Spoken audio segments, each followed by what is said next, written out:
Hey fellas, good morning. It's the 10th of November. It's pretty cold out here. That's why I'm dressed like this. This video is about why why you shouldn't ever do any business with cowards, and why you should jealously guard your reputation. Now, I'm going to tell you a couple of hypothetical stories that are for entertainment purposes only. And I've been waiting a long time to tell this story, and some of that has to do with something called the statute of limitations. So, when I moved here in 2016, I came from Manassas, Virginia. Came here to find a traditional life and get a fresh start. When I was in the military, I developed a certain set of capabilities that I use. And again, this is hypothetical. I'm just telling you a story. I use in what's called the black market economy, or the underground economy / society. One of those things is I can take care of a problem for you. But my going rate is $100,000. $50,000 up front and $50,000 when the job is done. So hypothetically, I have a guy ask me to convince a guy to sell him his business. Now, I didn't know this guy's reputation, and I don't need the money. But it's also something that happens to guys like me after we get out of the military and working for private security companies. We kind of miss the excitement. And unfortunately, I had to come to grips with being an adrenaline junkie. I'm no longer an adrenaline junkie, but that's why I use combat martial arts to keep me sane. So, this gentleman has a bad reputation, and he's also a coward. So, he invites me to an office. And when we go to the office, I won't really talk to him. And we have to leave his office, go out to my car, drive out to some place where there's no cameras, get out of the car, and then we can talk. And yes, of course, I pat him down. Make him lift his shirt, check his groin and that for bugs and all the rest of that stuff. I'm very careful who I deal with. So he lays out this plan. He wants me to basically get the guy out of business. Either convince him to sell it or make his position in that business so untenable that he's willing to sell it at a discounted rate. He's going to pay me $50,000 up front in cash and $50,000 when the job is finished. Now, what you don't know is a lot of us, when we get to a city, we got to figure out who and how to plug yourself into a network. Now, I plugged myself into a network that has a lot of different arms, but I've never been associated with a group. Never associated with BA21, which is Barrios Tecas. I don't run drugs. I don't hurt kids. And there's just certain things I won't do. So that's it.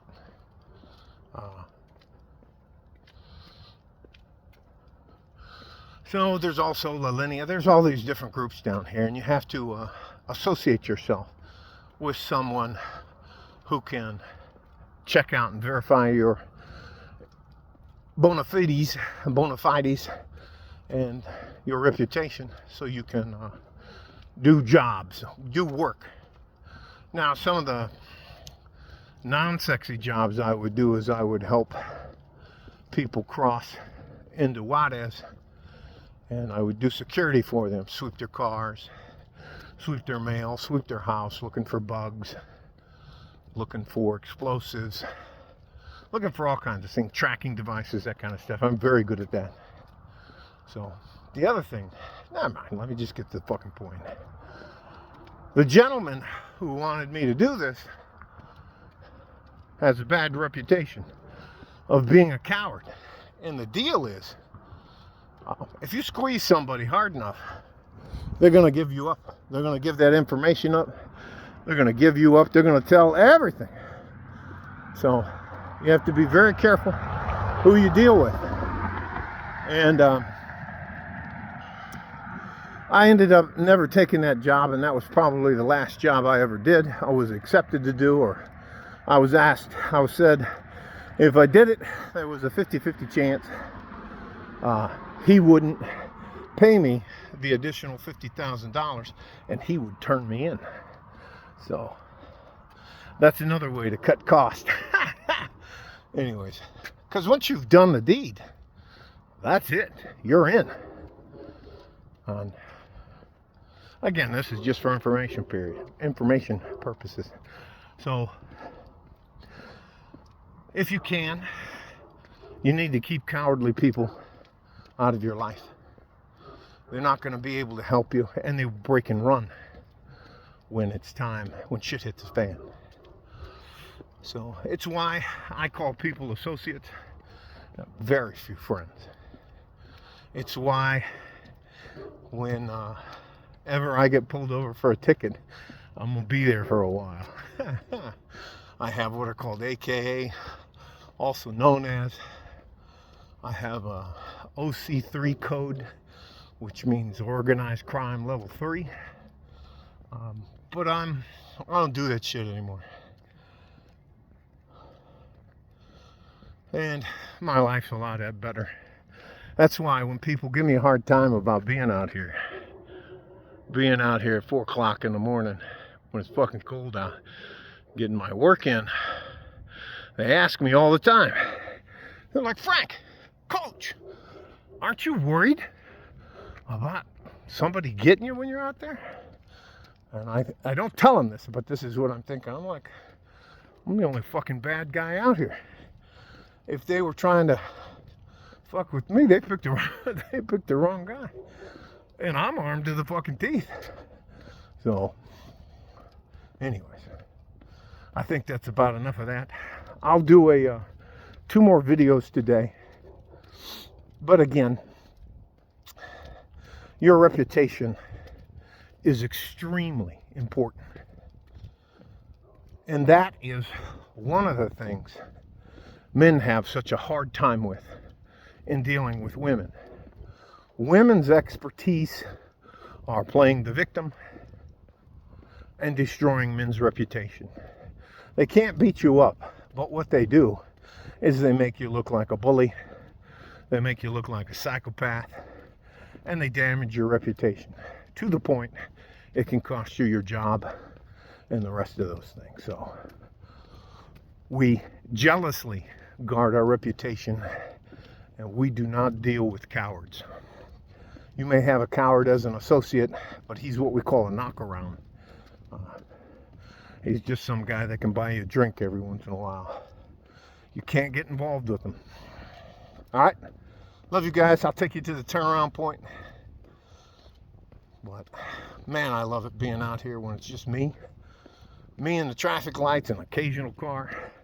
Occasional dog barking. I don't have to deal with anybody. And give me a chance to check the wall. I should be done with it, but I still see the barrels up here. So, things are crazy, man. And a lot of people who consider themselves irreplaceable are losing their jobs down here. There's a lot of people, especially women office workers, that were just moving paper from one place to the other. Here, I'll show you. They're all losing their minds because they're being let go.